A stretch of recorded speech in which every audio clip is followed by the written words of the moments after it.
किसान बीरू बहुत मेहनती और गांव का सबसे समझदार इंसान था। लोग उसका बहुत आदर करते थे। हर साल बीरू की फसल सोना उगलती थी। एक बार बीरू जब राज्य का कर जमा करने राजमहल पहुंचा, तो उसने देखा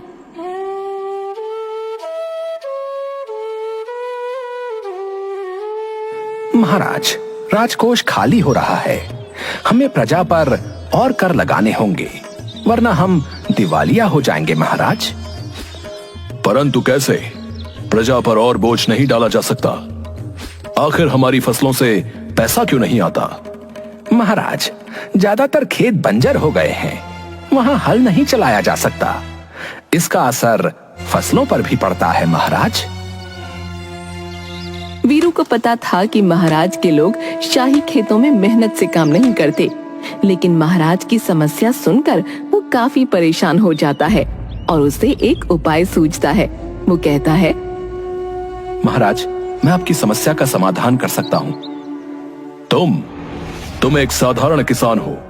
माना कि तुम्हारे खेतों में अच्छी फसलें होती हैं और तुम्हें हर चीज की काफी अच्छी समझ है, पर ये शाही मामला है।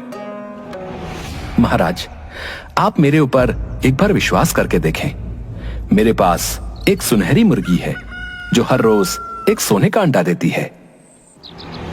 क्या तुम सच कह रहे हो? क्या सच में तुम्हारे पास कोई जादुई सुनहरी मुर्गी है? याद रखो, ये कोई मजाक हुआ तो तुम्हारा सर धड़ से कट सकता है। अरे महाराज, मेरी ऐसी हैसियत कहां जो मैं आपके साथ मजाक कर सकूं। ये मुर्गी मैं आपको दे सकता हूं, लेकिन एक ही मुश्किल है। अगर ये मुर्गी आपके पास आ जाए तो राज्य में सोने की कमी खत्म हो जाएगी। कैसे मुश्किल है? महाराज के लिए भी क्या कोई समस्या इतनी बड़ी हो सकती है जिसे वो खत्म ना कर सकें? तुम निडर होकर बताओ। इस मुर्गी को केवल खेत में ही रखा जा सकता है। ये अंडे खेतों में देती है। जितना ज्यादा बड़ा खेत होगा उतने ज्यादा ये अंडे देगी। जितनी ज्यादा मिट्टी मुलायम होगी उतने ज्यादा अंडे सुरक्षित रहेंगे। यह भी कोई मुश्किल बात है? मंत्री जी, अब सैनिकों को आदेश दीजिए कि कल से ही शाही खेतों में अच्छी तरह से हल चलाकर वहां की मिट्टी को मुलायम कर दिया जाए। वीरू, खेतों की मिट्टी मुलायम हो जाने के बाद तुम अपनी मुर्गी को शाही खेतों में छोड़ देना। उसके सोने के अंडे लेने हम स्वयं जाएंगे। राजा के सिपाही पूरे राज्य के खेतों की मिट्टी को नरम बनाने के लिए उसमें हल चलाने लगते हैं। मिट्टी को खूब नरम बना दिया जाता है। खेतों की जुताई देखकर वीरू चुपचाप जाकर वहां अनाज के बीज बोआता है। खेतों की खुदाई हुए 5 दिन हो चुके हैं। अब तक तो मुर्गी ने कहीं सोने के अंडे दिए होंगे। मैं जरा अंडे लेकर आता हूँ। महाराज खेत में पहुंचकर देखते हैं कि मुर्गी ने अंडे तो दिए हैं, लेकिन मुर्गी के अंडे साधारण मुर्गी की तरह थे। उसे वीरू के ऊपर बहुत गुस्सा आता है। वीरू कहाँ है? उसने हमें धोखा दिया। वीरू को लाया जाता है। महाराज, मिट्टी पर केवल हल चलाया गया है। अभी मिट्टी को पानी की जरूरत है, तब जाकर मिट्टी पूरी तरह से नरम होगी और मेरी मुर्गी अंडे देगी। आप खेतों में पानी डलवाने का इंतजाम करवा दीजिए।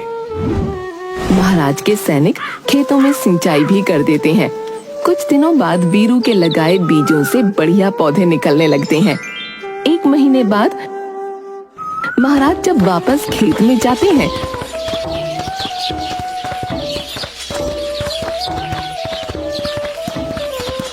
तो उन्हें मुर्गी के अंडे तो नहीं मिलते, लेकिन चारों तरफ खेतों में हरियाली दिखाई देती है। वो फिर से वीरू को बुलाते हैं।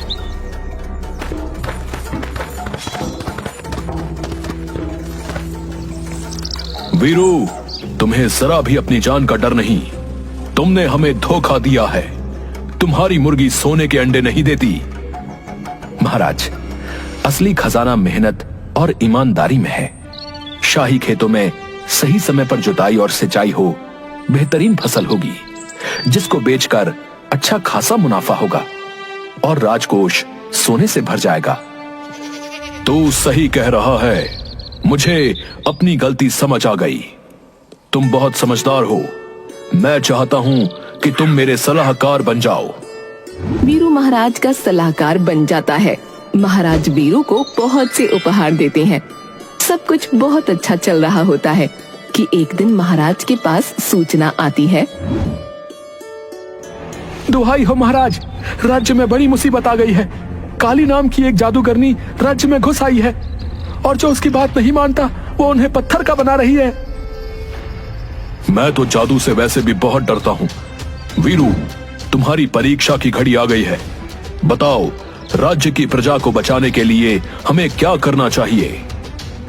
महाराज, आप चिंता न करें, मैं खुद उसके पास जाकर उसका सामना करूंगा। वीरू गांव में बनाए गए काली के जादुई महल में जाता है। काली, तुम एक शक्तिशाली जादूगरनी हो। मैं जानना चाहता हूं कि तुम हमारे गांव में क्यों आई हो और क्या चाहती हो। तेरी हिम्मत कैसे हुई मुझसे ऐसा प्रश्न पूछने की? ये सारा ब्रह्मांड मेरा है, मैं कहीं भी जा सकती हूँ। मेरी शक्ति को कम मत समझ। तू गांव वालों को डराकर पत्थर बनाती है, उन्हीं से तेरा अंत होगा। तू इन सीधे गांव वालों पर राज्य नहीं कर सकती। वीरू गांव वालों को एकजुट करता है और सब मिलकर काली के महल पर पत्थरों से हमला कर देते हैं। काली इस अचानक हमले से घबरा जाती है और गायब हो जाती है। महाराज बहुत खुश होते हैं और वीरू को मंत्री बना देते हैं। ये देखकर राजा का मंत्री वीरू से ईर्ष्या के कारण उसे बदनाम करने की योजना बनाता है। ये वीरू तो महाराज का बड़ा ही चहेता बनता जा रहा है। अगर इसे जल्दी ही नहीं रोका गया तो महाराज इसे एक दिन प्रधानमंत्री बना देंगे और हम सबको इसके नीचे काम करना पड़ेगा। इसे महाराज की नजरों से नीचे गिराने के लिए मुझे जादूगरनी काली से मिलना होगा। मंत्री जादूगरनी काली से मिलता है। काली, मुझे वीरू को खत्म करने में मदद करो। बदले में मैं तुम्हें राज्य का आधा हिस्सा दूंगा। वीरू को हराना आसान काम नहीं है। वो बहुत चतुर है। आपने देखा नहीं, उसने मेरे जैसी शक्तिशाली जादूगरनी को भी 1 मिनट में हरा दिया। लेकिन उसने मुझसे दुश्मनी कर ली है। मुझे उसको इसका मजा चखाना ही होगा। मैं अपनी जादुई ताकत से उसे अपने जादुई जाल में फंसा लूंगी। जैसा मैं कहती हूँ आप बस वैसा करना। काली वीरू को फंसाने के लिए मंत्री को जादुई बीज देती है। तुम इस बीज को चुपचाप वीरू के खेत में लगा दो और दूसरा राजा के खेत में। वीरू के बीज में एक ही दिन में पेड़ निकल आएगा और सोने के सेब फलने लगेंगे। राजा के पेड़ से लोहे के सेब निकलेंगे। मंत्री बीज लेकर राजा के पास जाता है और कहता है, महाराज, देश की भलाई के लिए मैंने कड़ी तपस्या की। मेरी तपस्या से खुश होकर एक परी ने मुझको ये बीज दिया है और कहा है कि अपने राज्य के सबसे समझदार व्यक्ति के हाथों से इसे खेत में लगवा दो तो इसमें से सोने के सेब निकलेंगे। महाराज, शाबाश, तुम सचमुच देशभक्त हो। ये बीज वीरू को दे दो, क्योंकि राज्य का सबसे समझदार व्यक्ति वही है। वो ये जादुई बीज हमारे शाही खेतों में लगा देगा और फिर सोने के सेबों की फसल हमारे खजाने को और बढ़ा देगी। मंत्री वीरू को लोहे के सेबों वाला बीज दे देता है और उसे शाही खेत में लगाने को कहता है।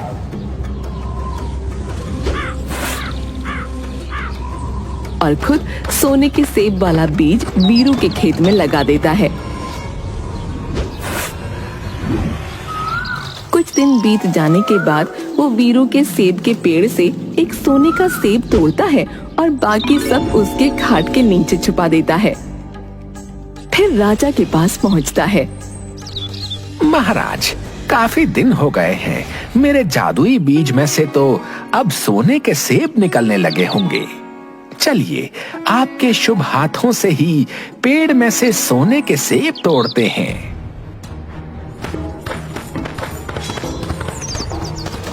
जब राजा वहां पहुंचते हैं तो पेड़ पर लगे हुए लोहे के सेब देखकर हैरान हो जाते हैं। उसी समय मंत्री काली की योजना के अनुसार सोने का सेब राजा को देता है। अरे, हमारे खेतों में तो लोहे के सेब उगे हैं, तो फिर तुम ये सोने का सेब कहां से ले आए? महाराज, मुझे माफ करें, लेकिन मैंने देश के खजाने को भरने के लिए जादुई बीज शाही खेत में लगाने के लिए वीरू को दिया। ये सोने का सेब मैं वीरू के खेत से लेकर आया हूँ। वीरू, मैंने उस पर इतना विश्वास किया और उसने मुझे धोखा दिया। वीरू को मेरे सामने पेश किया जाए। वीरू को राजा के सामने लाया जाता है तो राजा बीज के बारे में पूछता है। महाराज, मुझे किसी बीज के बारे में कुछ नहीं पता। वीरू के घर की तलाशी ली जाए, अपने आप सच्चाई सामने आ जाएगी। जब सिपाही वीरू के घर की तलाशी लेते हैं तो उसकी खाट के नीचे उन्हें सोने के सेब मिलते हैं। वीरू को जेल में डाल दिया जाता है। गांव वाले निराश हो जाते हैं। राजा वीरू को जेल में डाल देता है। वीरू के बेटे मुन्ना को जब इस बात का पता चलता है तो उसे महाराज पर बहुत गुस्सा आता है और वो अपने पिता को बचाने के लिए काली के महल में जाने को तैयार हो जाता है। सब लोग उसे समझाते हैं। काली महल में जाने का खतरा मत उठाओ, उसकी जादू की शक्तियां बहुत शक्तिशाली हैं, वो तुमको भी पत्थर का बना देगी। ये आप क्या कह रहे हैं? पिताजी इस गांव के रक्षक थे। पिताजी इस समय जेल में हैं। पिताजी को बचाने के लिए मैं अपनी जान की परवाह नहीं करूंगा। उनके बिना गांव भी खतरे में है। गांव में रहने वाली मुन्ना की दादी उसे समझाते हुए कहती हैं, देख मुन्ना, जादूगरनी काली की शक्ति शैतानों की ताकत पर टिकी है। उसे हराने के लिए तुझे महामाया की सच्ची शक्ति की जरूरत है। हाँ, मैं तुझे महामाया का सबसे शक्तिशाली मंत्र सिखा सकती हूँ। तेरा कोई बाल भी बांका नहीं कर पाएगा। दादी उसे माँ महामाया का शक्तिशाली मंत्र सिखाती है। मुन्ना काली के महल की ओर जाता है। काली के महल में अंदर जाने के लिए कोई दरवाजा नहीं था, इसलिए मुन्ना दादी का सिखाया हुआ माँ महामाया का मंत्र पढ़ने लगता है। मंत्र पढ़ते ही काली का महल हिलने लगता है और काली घबराकर महल से बाहर आ जाती है। मुन्ना को देखकर उसका चेहरा क्रोध से लाल हो जाता है। तू मेरी शक्तियों को ललकारने आया है? तेरी इतनी हिम्मत? काली, बुराई सच्चाई से जीत नहीं सकती। अब माँ महामाया की सच्ची शक्ति तुझे खत्म कर देगी। इससे पहले कि काली अपने मंत्र से मुन्ना को पत्थर का बनाती, मुन्ना जोर जोर से दादी का बताया हुआ मंत्र पढ़ने लगता है, जिसकी शक्ति से काली अपनी शक्तियों को खो देती है और एक साधारण महिला में बदल जाती है। देखो काली, सच्चाई की ताकत ने तुम्हारी सारी काली शक्तियों को हरा दिया है। अगर तुम सचमुच जीना चाहती हो तो तुम्हें महाराज के सामने बताना होगा कि सच्चाई क्या है, वरना माँ माया की शक्ति से नहीं बचोगी। मुन्ना काली को ले जाता है जहाँ गांव वाले और राजा इकट्ठा होते हैं। काली सबको सच्चाई बताती है कि वीरू से बदला लेने के लिए उसने मंत्री के साथ मिलकर ये योजना बनाई थी। महाराज वीरू को छोड़ देते हैं और काली को सच बोलने के लिए बहुत सारे उपहार दिए जाते हैं। अपना इतना सम्मान देखकर काली को पहली बार बहुत अच्छा महसूस होता है। वो सोचती है, आज तक कभी किसी ने मुझसे इतना प्रेम नहीं किया, इतना सम्मान नहीं दिया। मुझे भी बुरी शक्तियों का साथ छोड़कर सच्ची शक्तियों को अपना लेना चाहिए। काली गांव वालों से इजाजत मांगती है कि उसे उसी गांव में रहने दिया जाए। गांव वाले वीरू से सलाह लेते हैं। जब कोई अपनी गलती को पहचान कर पश्चाताप करे तो उसे माफ कर देना चाहिए। मेरी तो यही सलाह है कि काली को गांव में रहने दिया जाए। वीरू के कहने पर गांव वाले काली को गांव में रहने की अनुमति देते हैं। कुछ समय बाद गांव में अकाल पड़ता है।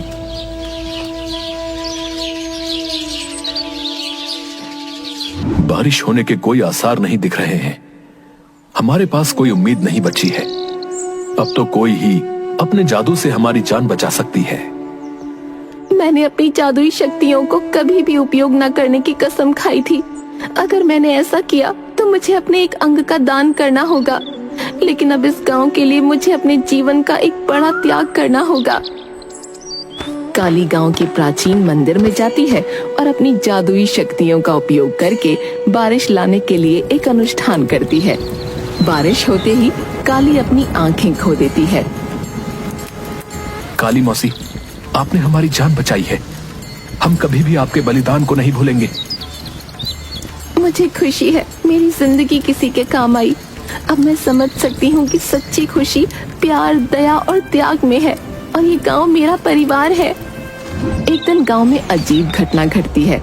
काली जब गांव वालों को जादुई शक्तियों का प्रशिक्षण दे रही थी, मुन्ना दौड़ते हुए आता है और कहता है, काली मौसी, जंगल से एक अजीब प्राणी आ रहा है। तभी गांव में एक बड़ा आधा पेड़ आधा जानवर जैसा दिखने वाला आकार पेड़ों के बीच से निकलता है और वो बहुत क्रोधित लग रहा होता है। अरे काली बहन, ये तो वनदेव हैं। वो कभी हमारे गांव के पास नहीं आए। मुझे दिखाई तो नहीं दे रहा, लेकिन महसूस हो रहा है कि उन्हें हमारी मदद की जरूरत है। गांव वाले वनदेव के सामने इकट्ठा होते हैं। वो गुर्राता है और टेलीपैथी संदेश भेजता है। काली उसे समझ लेती है। काली वीरू से कहती है, वीरू भाई, वनदेव कह रहे हैं कि क्योंकि मैंने सच्चाई का साथ देना शुरू कर दिया है, बुरी शक्तियाँ मुझे खत्म कर देना चाहती हैं। मेरे ऊपर जादुई शक्तियों का काला बादल मंडरा रहा है। काली बहन, तुमने हमेशा हमारे गांव की रक्षा की है। हम तुम्हें कुछ भी नहीं होने देंगे। हम तुम्हें तुम्हारे ही जादू की सहायता से बचाएंगे। हाँ पिताजी, हम कई मौसी के सिखाए हुए जादू से कांटे बुनकर हम उन शक्तियों को रोकेंगे और पेड़ों की बेलें हमारी सुरक्षा बढ़ा देंगी। गांव के लोग काली के सिखाए जादू का इस्तेमाल करते हैं और जमीन में से तरह तरह की बेलें निकलकर एक दूसरे से जुड़ जाती हैं। लेकिन जैसे ही रात होती है, बुरी शक्तियां पेड़ की बेलों की जाल से बाहर आ जाती हैं। गांव में अंधेरा होने के कारण वो इधर उधर वार करने लगती हैं, जिससे गांव वाले घायल होने लगते हैं। मुझे अपनी शक्तियों से गांव में रोशनी करनी पड़ेगी। अगर मैंने रोशनी नहीं की तो वो बुरी शक्तियां पूरे गांव को शमशान में बदल देंगी। समय आ गया है, मुझे अपनी जान की कुर्बानी देनी होगी। काली आगे बढ़ती है, अपनी सारी शक्तियों को अपनी सांसों में रोक लेती है और उसकी जादुई शक्तियां एक चकाचौंध रोशनी में बदल जाती हैं। रोशनी से घबराकर बुरी शक्तियां कमजोर होकर गायब हो जाती हैं, लेकिन काली जमीन पर गिर जाती है। वीरू एक सच्चा किसान है। उसकी वजह से सिर्फ मैं नहीं बदली, बल्कि पूरा गांव बदल गया। असली जादू सच्चाई और मेहनत में, आपसी प्रेम में होता है। मैं चाहती हूँ कि मेरा ये गांव हमेशा इस बात को याद रखे। ऐसा कहने के बाद काली की मृत्यु हो जाती है, लेकिन जादूगरनी काली के इस त्याग को कभी भी कोई नहीं भूला और गांव का नाम बदलकर कालीपुर रख दिया गया।